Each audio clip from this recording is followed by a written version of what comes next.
So, you want to find out a faster way to go ahead and delete that unwanted audio in your recordings? Keep on watching this video. I'm not trying to stress you. Just touched down in your city. Did you get my message? Boy, I need you to be down. What's up, everybody? Chris Lee back with another United Destiny Entertainment tutorial video. Hey, check this out. If you are new to this channel, be sure to hit that subscribe button as well as the notification bell to get more videos like this in the future. All right, guys, Chris Lee back with another video. What I'm going to do with this video is try to make it really short and simple. I'm basically going to show you guys how to get rid of some of that unwanted audio.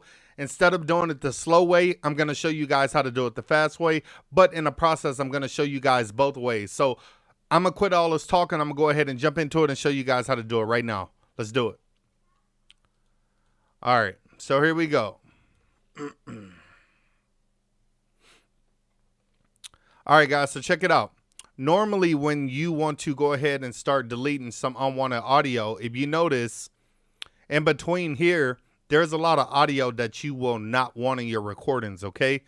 Just because it's probably noise of you moving around or somebody talking in the background, which you probably shouldn't have that anyways, or like some type of unwanted noises or breaths or anything right before you start to sing a rap, okay? So you could easily go in and start deleting things by hitting this button here and doing it the slow way, like, you know, clicking, dragging, and hitting delete.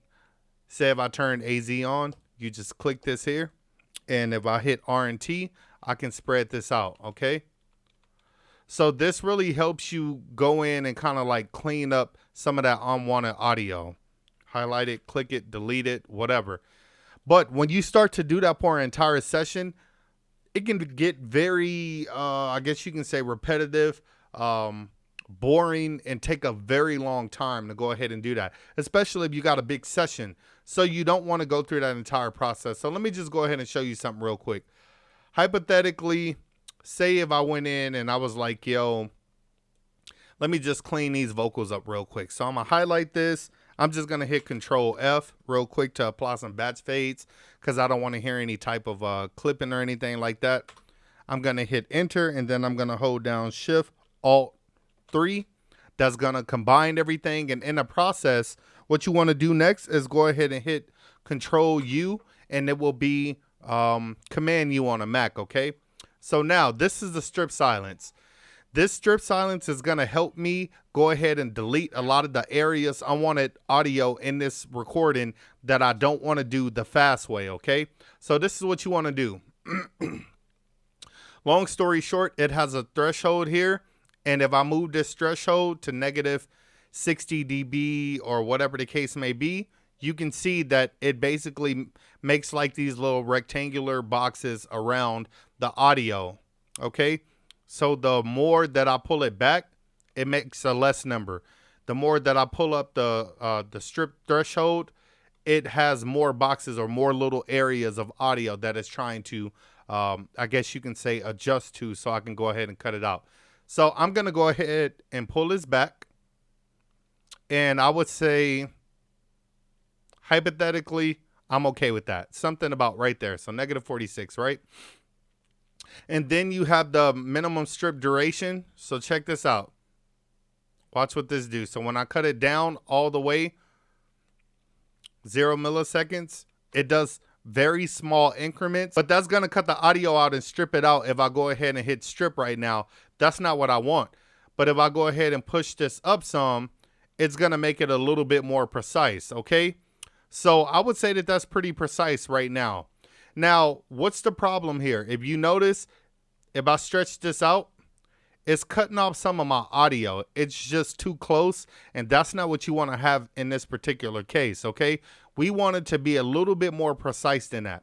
With the clip start pad and clip end pad, check this out. This is basically going to control, when I move it to the right, it's going to basically give me more room at the start of it, so I'm not cutting off important pieces of my audio vocals that I need, okay? So I'm going to go ahead and move it there, and I would say that that's pretty precise for me. That's enough that I would say, okay, well, I'm not really cutting off any of the vocals. Now I can just stretch it out a little bit more, and then if I just wanted to make it just a little bit more tighter than that, that would be pretty reasonable in my opinion. You just go through and you check it, and as you can see at the beginning of the vocals, it's not really cutting anything off. Now with the clip in pad, you go ahead and do the same thing. You move it to the right, it's gonna basically salvage the end of your important audio vocals that you want to go ahead and keep. Okay, so we want to make sure that we do that in this process. All right, so once you figure out that you got everything the way that you want it, all you have to do is just go ahead and hit strip. And voila, once you strip it, boom. Guys, that saves you so much time from going through and actually having to do everything the slow way like this. Boom. Highlight that. So say if I did that for the entire thing, that would get really repetitive and boring. Like I said, it'd just take a whole lot. And then once you start to do things over here, say like just hypothetically, Control F, Shift Alt 3, just to do it pretty quick. You can see it's pretty accurate for this one as well. If you go ahead and see what it's doing to this one, all I had to do was click on it and it pretty much did the same thing. So boom, voila, I'm pretty much done with it. I don't have to go through cutting all that stuff up. Now in the process, I just highlight everything, Control F again to create the batch fade so it's not any clipping or popping in the beginning or the end of the vocals. Go ahead and hit enter, Shift Alt 3, boom, voila, good to go. And guys, that's pretty much it. That was my quick tip for you guys to go ahead and learn how to use the strip silence inside of Pro Tools. It's very effective. It's a powerful tool, and it really helps you get your sessions cleaned up really quickly. So guys, if you enjoyed this video, go ahead and give me a thumbs up. Leave me some comments. Let me know what you think. Did it help you out? Do you plan on utilizing this inside of your next Pro Tools session when you're mixing or recording or doing whatever you do? If so, leave me some comments. Let me know what you think. And as always, stay tuned for the next video.